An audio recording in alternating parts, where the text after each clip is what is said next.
Hello students, so today we will start a new portion of the unit group 14 or carbon family. In carbon family we have carbon, silicon, germanium, tin and lead. So carbon is non-metal, silicon, germanium are semi-metals and tin and lead they are metals. We know that carbon is one of the most useful element because we have dedicated branch of chemistry dealing with only carbonic compounds. As for example, we have inorganic chemistry which deals with all the elements other than carbon, and organic chemistry which deals with carbon compounds. And in most of the living things or living organism we have carbon in any kind of compound formations. We can get it in pure state or in compound form as well. We have multiple different type of examples of pure carbon showing different type of properties than each another. As for example, hardest natural thing is diamond. It is hard and it is almost stretch resistant. On the other side we have graphite, which is also pure carbon compound, but it is soft and black. And we know about diamond, they are shiny and strong. General details about the other elements with carbon are mentioned here, and one of the important point is half-life time. As we know, carbon has different type of isotopes. Mainly we have normal carbon C12 and its isotope C13, and we also have third isotope C14. So difference in these isotopes is number of neutrons. In C12 we have 6 neutrons, in C13 we have 7, and in C14 we have 8 neutrons. C14 carbon is radioactive, that means it will undergo radioactive decay, and it will simply release some of the neutrons and it will turn into C12. For that it required 5770 years to make initial concentration of C14 exactly half.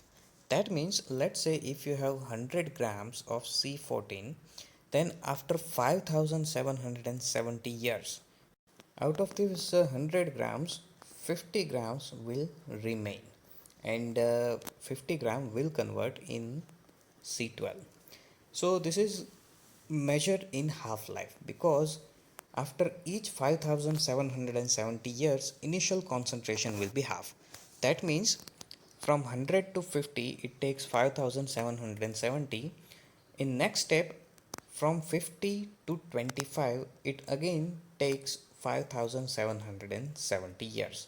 That means from 100 to 25 grams it takes 11,540 years. So that's why full lifetime is we are not able to measure full lifetime because it is impossible to measure, because with each step consumption of reactant will be reduced, and you won't get zero readings at all. That's why these radioactive materials life are measured in half lifetime, and it is very useful because we can use it for radiocarbon dating. Now radiocarbon dating is method to identify the age of the material. Let's say if you find any ancient wooden furniture or idol and we want to find the age of that piece of wood, so how can we find it? So first of all we need some kind of reference to compare with, so we have to find the same type of tree. When tree is in living condition, it will produce some quantity of C14. And when we cut it or when tree dies, it won't produce C14. So after that, all the quantity of C14 which is present will start decaying. That means it will participate in radioactive reaction and it will start turning into C12. After each 5770 years, quantity of C14 will be half of the initial. So let's say our initial quantity of C14 in given sample was 10%. That means 90% is normal carbon and 10% is radioactive carbon isotope C14. And after some time, remaining quantity is 2.5%. That means in wooden furniture or wooden idol, C14 percentage is 2.5. That means simply we can say that two half lifetimes have been passed. So age of the material will be 11,540 years. So that's how we can identify the age of old ancient remainings, or let's say piece of dinosaurs or wood of dinosaurs. We can also find the age of the dinosaur from this method. Now let's talk about the properties of this group. So from 11.5.1, that means electronic configuration, to 11.5.4 electronegativity, all of these points are mentioned in table below. In this table number 11.3, all of the details are mentioned. So let's talk about this table only. So first thing, atomic number, we already know these atomic numbers. Then we have masses, then we have electronic configuration. In carbon we have 2s2 2p2, in silicon 3s2 3p2, and in germanium we have 4s 4p, then 5s 5p, and 6s 6p. So electronic configuration of this group will be ns2 np2. In case of carbon, we do not have any kind of d orbital because outermost orbit of carbon is number 2. And in second number orbit, we have only s and p orbitals. In case of silicon, outermost orbit is number 3. So we know that in number 3 we have s, p, and d as well. But in case of silicon, d orbitals are completely empty. That means its actual electronic configuration will be 3s2 3p2 3d 0. So no need to mention d orbit. In germanium we have 3d10 and then 4s2 4p2. Then in tin we also have d orbital, but in case of lead we have 4f and 5d orbitals as well.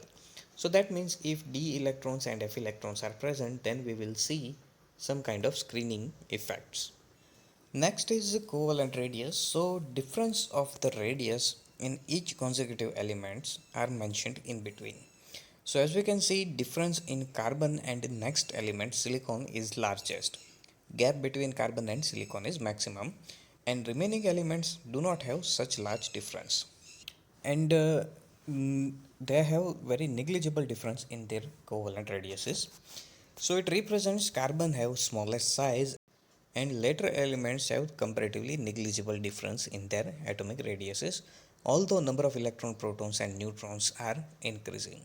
So it simply represents, because of very small size of carbon, it will show some kind of different properties than the rest of the group members. And we will learn about it in anomalous behavior of carbon. And main reason for this property is absence of d orbital and small size and high electronegativity. So just keep in mind, carbon has smallest radius and difference between the carbon and rest of the group member is largest. Then we have ionic radius. So as we can see, we have two different type of possibilities in ionic radius: m plus 2 ion, m plus 4 ion. Now to get m plus 4 ion, we need all the 4 electrons of outermost orbit. And to get plus 2, we need only p electrons. So in some elements, inert pair effect will be produced. That means s orbital will behave as inert electron pair. It won't participate in reaction, or it cannot be released because of stronger attraction towards the nucleus. That's why they do not participate in reaction, and m plus 2 ion becomes more dominant.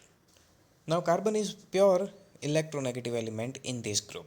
That means it is non-metal. That's why it do not show positive ion formation. Silicon on the other hand, it can show plus 4 ion formation, but plus 2 ion formation is hard for it because S do not behave as inert pair effect in silicon. Remaining elements do show inert pair effect, and that's why M plus 4 ion tendency increases than the M plus 2 ion. Now if we talk about the ionization enthalpies, then it will be clear that carbon has highest ionization enthalpy. That means removal of electron from the carbon is hardest, and that's why it is non-metallic element. So as we can see, all the 4 enthalpies of carbon is comparatively very high than the rest of the group members. Then if we compare the first ionization enthalpy of each member, then you will see difference of carbon and silicon. It is comparatively huge and obvious. Carbon has comparatively higher ionization enthalpy because of electronegativity than the silicon. Then same trend goes with silicon and germanium. As we can see, silicon has more ionization enthalpy than germanium. Germanium has more ionization enthalpy than tin, but between tin and lead, as we can see, tin has comparatively smaller ionization enthalpy than lead. That means tin will be more metallic than lead. Removal of electron from tin is comparatively easier than the lead, and simple reason will be screening effect. Because of less screening effect, lead electrons feel stronger attraction towards the nucleus, and stronger screening will result in poor attraction towards the nucleus in tin. And one more point to be noted down, symbol of tin, it is Sn because it is also referred as stannous. In some of the unit we will use the name of tin as a stannous. More specifically, in standard 12 coordination complex compound we will use Sn as stannous. Similarly, in lead we have symbol Pb. It is because of its other name plumbus. It is known as plumbus, and that's why Pb symbol came from the name plumbus. Then rest of the electronegativity, density, melting and boiling points and electrical resistance are mentioned. So as we can see, electronegativity of carbon is highest 2.5, then later element shows very small difference in their electronegativity. First element has highest electronegativity, which is obvious, then second, third and fourth element they have almost identical electronegativity 1.8, and last element has 1.9. Now don't be confused, second and third element they are semi-metals, but still it shows similar or less electronegativity than the last two metallic characters or metallic elements. This is because electronegativity and metallic character they are two different things. Electronegativity, that means they usually attracts electron towards them. We already learn about these in previous point where we compare two different ion, plus 2 ion and plus 3 ion.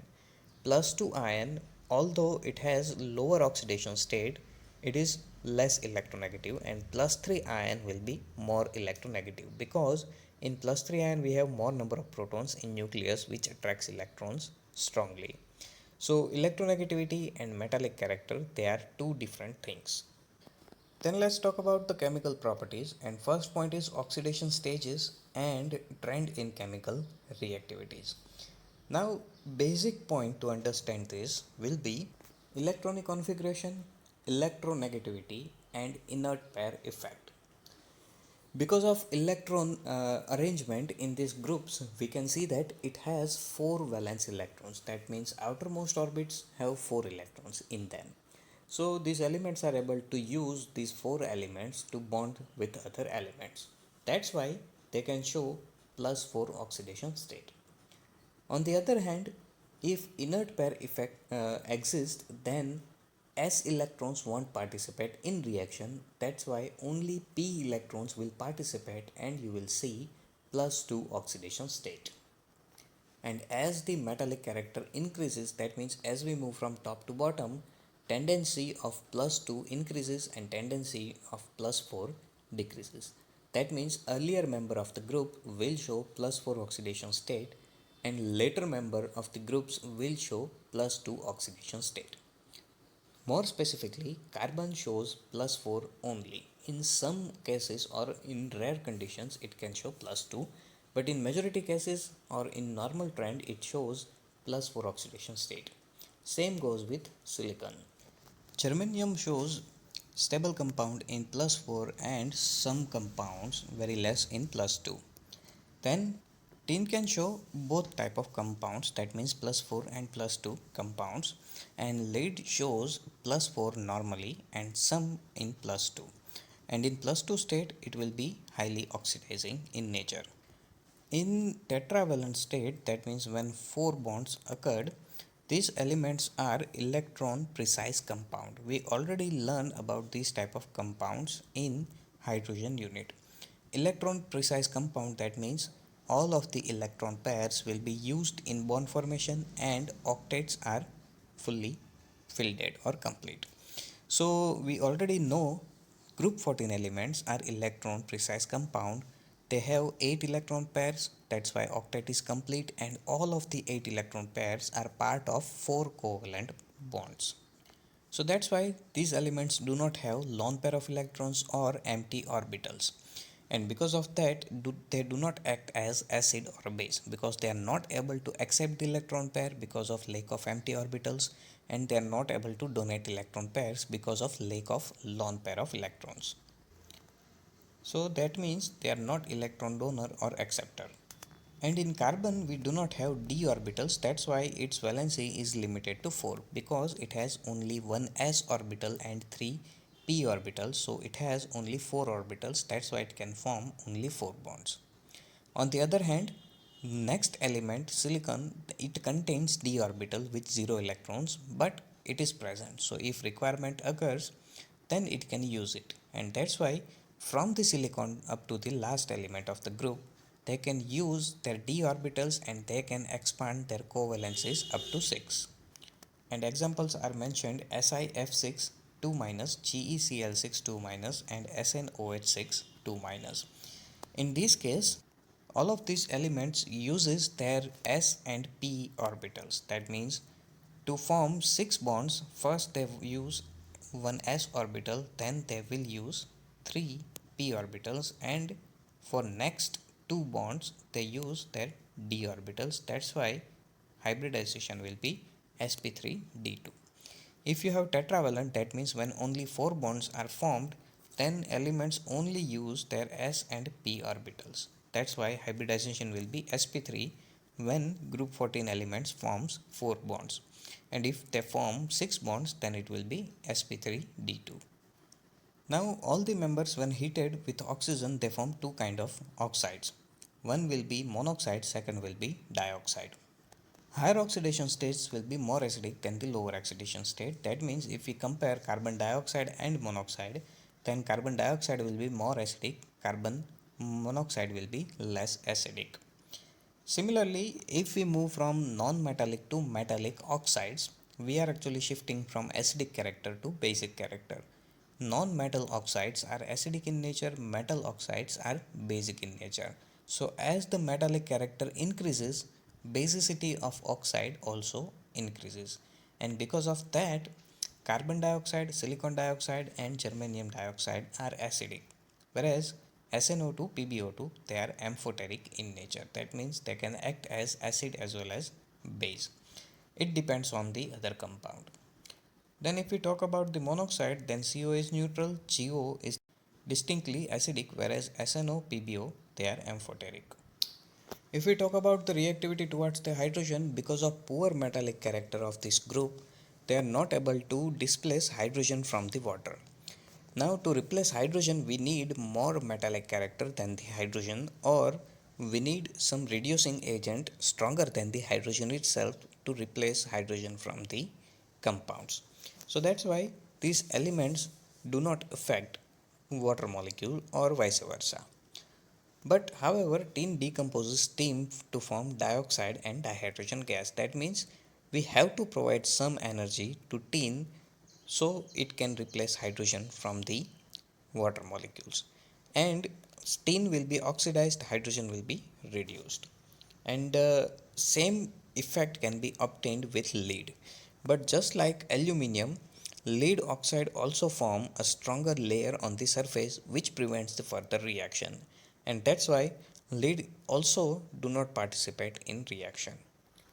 Now reactivity towards halogen, these elements can form two different type of halides, mx2, mx4, except carbon because it is electronegative, and inert pair effect do not exist in carbon. That's why all of the 4 electrons will be used in bond formation.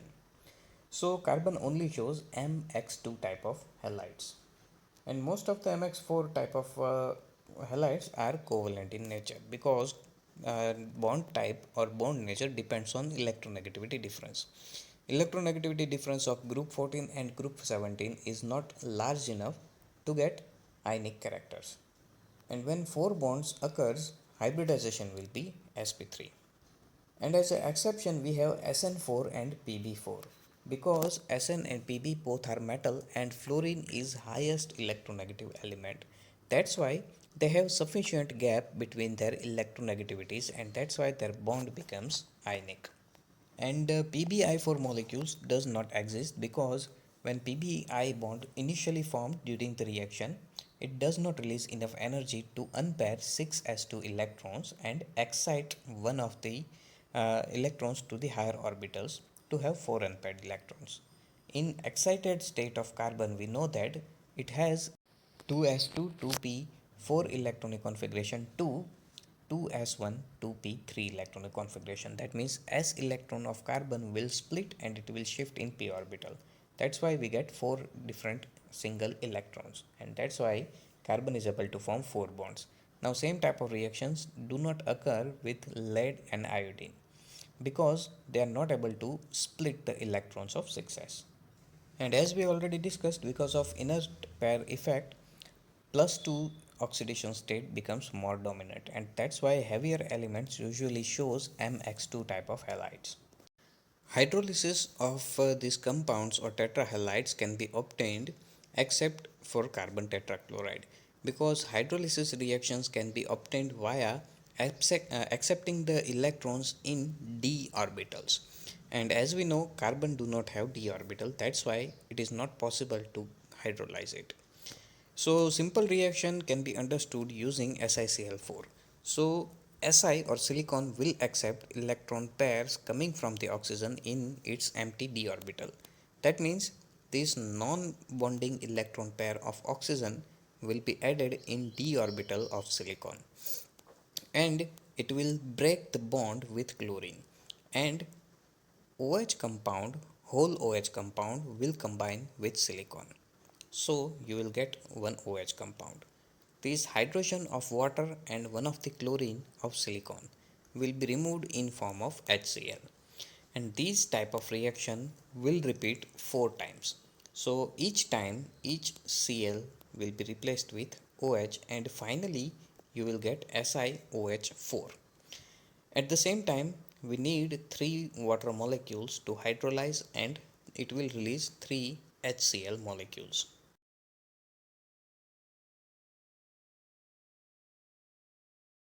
Electron pair coming from the oxygen. Now today's last point is important trend and anomalous behavior of carbon. So as we already discussed in previous group 13, first element of group was boron, and it shows anomalous behavior, that means different behavior than the rest of the member. And simple reasons were lack of d orbital, small size and high electronegativity. Now same goes with carbon. Carbon is smallest, we already discussed it in the table. It has highest electronegativity and it do not have d orbital to accept or expand its valency. That's why it shows anomalous properties. So we already learned about it in previous point, and same things are mentioned in this case as well. One additional behavior of carbon is catenation. Now catenation, that means tendency to link with one another through the covalent bonds. That means carbon can attach with other carbons, and that it can form different type of chains and rings, which is known as catenation. Because of catenation we have various different type of carbons and various different type of properties of these carbon compounds. As for example, coal is a pure carbon compound. Similarly, graphite is pure carbon compound, and diamond is also pure carbon compound. Now carbon carbon bonds are very strong, and that's why they make strongest natural material diamond, because they have strong carbon carbon bondings. Now as we move from down to the group, sizes increases and electronegativity decreases, which decreases the tendency of catenation.